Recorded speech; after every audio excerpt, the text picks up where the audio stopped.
Hi! In front of me is REALME 6i, and today I would like to show you how you can download and apply animated live wallpaper called Magic Fluids.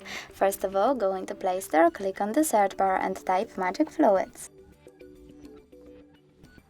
Then download this app from this developer and open it.